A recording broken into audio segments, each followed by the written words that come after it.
मोहब्बत की कशमकश का इलाज उर्दू ज़बान और तहज़ीब। खुदी को कर बुलंद इतना कि हर तकदीर से पहले खुदा बंदे से खुद पूछे, बता तेरी रज़ा क्या है।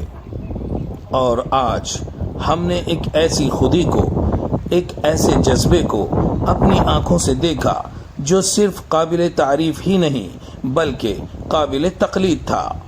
जगह YMD कॉलेज नूह, जहां मौलाना आज़ाद नेशनल उर्दू यूनिवर्सिटी का सेंटर कई दहाइयों से इल्म की रोशनी बांट रहा है, वहां आज उर्दू का पर्चा था।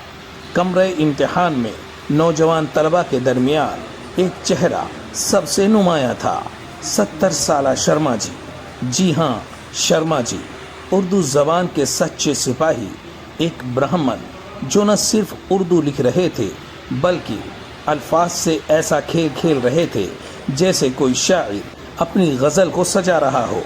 और दिल से आवाज़ आई, एक ब्राह्मण किसी आलिम से बेहतर उर्दू के अल्फाज से खेलता जानता है। दोस्तों, ये वाक़या हमें याद दिलाता है कि ज़बान का कोई मज़हब नहीं होता, इल्म का कोई मज़हब नहीं होता। दिलों को जोड़ने वाली ज़बानें कभी दीवारें नहीं खींचती। शर्मा जी का ये अमल हमें उस तारीख की तरफ ले जाता है जहां उर्दू ज़बान ने तहरीक आज़ादी में सहाफ़त की मशालें रोशन की। वहीं उर्दू जिसने अल हिलाल, अल बलाग, ज़मींदार जैसे अखबारात के ज़रिए कौम को बेदार किया। यही ज़बान जिसने हर मज़हब, हर फ़िरक़े को अपने शीरीन लहजे में पिरोकर एक कौम बना दिया। यही उर्दू है जिसमें मस्जिद की अज़ान में और मंदिर के आंगन में भी गूंजती है। यही उर्दू है जो न सिर्फ हमारे माजी की शनाख्त है बल्कि मुस्तक़बिल का रोशन रास्ता है। शर्मा जी ने आज हमें बताया कि इल्म की कोई उम्र नहीं होती और मोहब्बत की कोई सरहद नहीं होती। तो आइए हम सब शर्मा जी के जज्बे को सलाम पेश करें और अहद करें कि हम ज़बानों को दीवार नहीं बल्कि पुल बनाएंगे। और इस ओहदे पर अल्लामा इकबाल के इन अनमोल अशआर पर बात को ख़त्म करते हैं। यकीन महकम अमल पे हम, मोहब्बत फ़ातिह आलम, जिहाद ज़िंदगानी में यह मर्दों की शमशीरें। अब दीजिए इजाज़त, फिर जल्द मिलेंगे एक नए जोश, नई उम्मीद के साथ। Goodbye for now.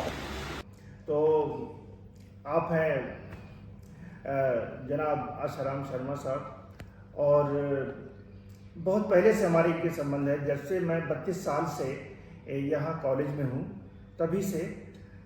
उस वक्त ये सिंडिकेट बैंक में मैनेजर हुआ करते थे और हमेशा ये दूसरों की भलाई इनकी प्रायोरिटी हुआ करती थी।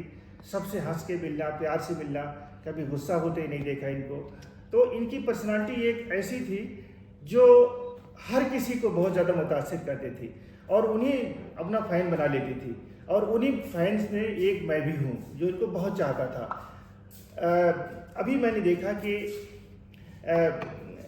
एग्ज़ामिनेशन रूम का जो मानो का एग्ज़ाम चल रहा है उसमें मैं राउंड लेने गया था। तो मैंने पूछा इन्विजिलेटर से कि ये कौन साहब बैठे। उन्होंने कहा कि कोई बैंक मैनेजर है, शर्मा साहब हैं। तो मैं दौड़ के गया सीधे इनके पास। मैं समझ गया वही हमारे शर्मा जी हैं लगता है। तो फिर उनसे मिला, हाथ वाथ मिलाए बहरहाल, और पेपर दे रहे हैं वहाँ पे, MA का पेपर दे रहे हैं। और देख करके मुझे हैरानी भी हुई और मैं अपने आप को रोक नहीं सका इनसे दो बात करने के लिए।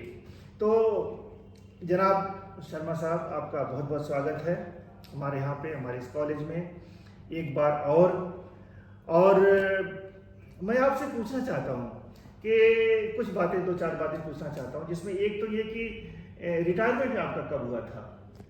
मार्च 2012 में हुआ सर। 2012 में आप रिटायर हुए 60 साल पे? जी सर।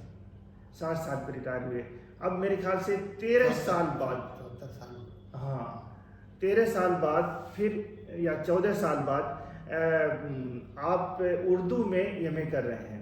तो इससे लगता है कि आपकी जो दिलचस्पी है, आपकी जो उर्दू ज़बान से मोहब्बत है, वो औरों से बहुत ज़्यादा डिफरेंट है। और लोग जो कहते हैं, आज बताते हैं लोग, उर्दू है मुसलमानों की भाषा है, उर्दू है जिसका इतना पढ़ने में कोई इतना वो नहीं होता। तो मैं पूछना चाहता हूँ, किस चीज़ ने आपको इंस्पायर किया कि आप फिर से उर्दू को पढ़ें, उर्दू को जानें? क्योंकि मैंने आपसे पहले अभी जो उर्दू के प्रोफेसर हैं उनसे बात की, तो उन्होंने कहा कि मुझसे बेहतर लिख रहे हैं, वो बहुत बढ़िया लिख रहे हैं, और जो बात भी कर रहे हैं तो बहुत ही अच्छी तरह से। तो एक नई चीज़ देखना, जिसको मैं पूरे इलाके को दिखाना चाहता हूँ, सारे लोगों को दिखाना चाहता हूँ कि ये जो उर्दू मोहब्बत है आपकी, या आपके अंदर इस उम्र में उर्दू को समझने की, जानने की जो अभिलाषा है, जो जिज्ञासा है, वो कहाँ से मिली? जी, एक तो बहुत शुक्रगुजार सर, आपने हमसे जो है मौका दिया बात करने का। और ईमानदारी से कहूँ, देखिए सर, अपनी नौकरी के सिलसिले में बहुत सारी इम्पोर्टेंट पोजीशंस वगैरह होल्ड की, लेकिन और सब जगह सब लोगों से बात भी गई, पर जो टीचर्स हैं, टीचर कम्युनिटी है, उनके संपर्क में आने से हम अभी भी सहज संकोच रहता है, उतना खुल के बात नहीं कर पाते। आप नहीं तो आपके जो पुराने भी 60-70 साल पहले जो टीचर्स रहे होंगे, उन्होंने जो कुछ बताया, सिखाया, पढ़ाया, वो संस्कार अभी तक इस तरह के हैं कि उनके सामने नज़र उठा के बोलना, बात करना, चाहे जो तो एक तो वो एक छोटी सी डिस्क्वालिफिकेशन समझिए। हम इस तरह से आपसे खुल के बात नहीं कर पाएंगे जैसे कर रहे हैं। नहीं, हमारे गुरु हैं आप, करिए। नहीं, मान के आपको बहुत कुछ मानते हैं आप। जी नहीं, वो आपकी जरा नवाजी है सर। हम गुरु वगैरह, मैं गुरु वगैरह कैसे हो सकता हूँ? गुरु तो आप ही हैं। अच्छा, दो बातें हैं। एक तो जरा सी आपके इसमें वो रही, मैं MA नहीं कर रहा, मैं उर्दू में जो बिल्कुल बेसिक मोस्ट जो चीज़ है, जो प्रोफिशिएंसी उर्दू थ्रू इंग्लिश है, वो मेरे एक बेसिक सा वो है, उसमें वोकैबुलरी है, बेसिक सी ग्रामर है, एक परिचय जैसा है उर्दू से, वो मैं कर रहा हूँ। चलिए, रही बात जी, रही बात ये सीखने का मन, ये क्यों, ये कैसे हुआ, ये जज्बा कैसे पैदा हुआ, 2-3 बातें थी। जब कई बार क्या होता है जी, सब दुनिया में सब जो मर्जी हैं, बड़े छोटे, सब अपने जो वालिदैन हैं उनके लिए ना, उनके मन में एक आस्था के लीजिए कुछ एक रहती है, फॉन्डनेस रहती है। हमारे जो मेरे पिताजी जो थे, उनको सिवाय उर्दू के और जिसे वो उस समय मैथमेटिक्स हिसाब कहते थे, वो अंकगणित ही था, उसके अलावा उन्हें कुछ नहीं आता था। स्कूल जाने में मैं जब 10 साल का हो गया, हमारे आसपास स्कूल नहीं था, बहुत छोटा गांव है, तो बहुत दिन तक घर पे ही रहे। तो जो कुछ अब पढ़ने की उम्र हो जाती है, जो कुछ तो हमारे जो कुछ उन्हें आता था उन्होंने सिखाया उन्होंने, लेकिन वो बात ये थी, स्कूल में गए तो उर्दू नहीं थी। तो एक जो 2-4 महीने वहाँ सीखा, उनके उसमें सीखा। फिर रिटायरमेंट के बाद बहुत मन में एक दबी सी एक इच्छा थी कि कहीं मौका मिले, कुछ बात बने तो कुछ करके देखें। ये एक अपॉर्चुनिटी मिली और मैंने कहा चलो ठीक है, हम खाली भी हैं और ऐसा कर लें।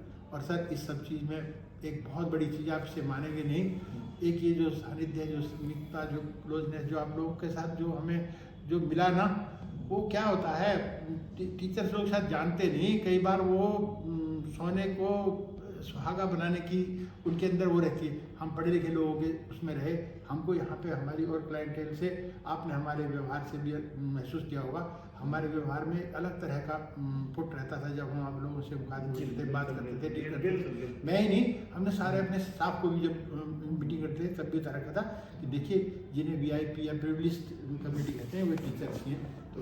तो ये सब हुआ सर, और उसका ये है कि आज आपके साथ बात करें, अभी भी पुरानी सब बातें ताज़ा। बिल्कुल, इतने ज़माने के बाद मिलने के बाद मुझे जितनी खुशी हो रही है मैं बता नहीं सकता आपसे। तो आप हमारे यहाँ मेवात के लोगों को या दूसरे लोगों को जो व्यूअर्स हैं, ज़ाहिर है ये बात आपकी इंडिया में भी देखी जाएगी, आपकी बातें सुनी जाएगी, इंडिया से बाहर भी लोग देखते हैं।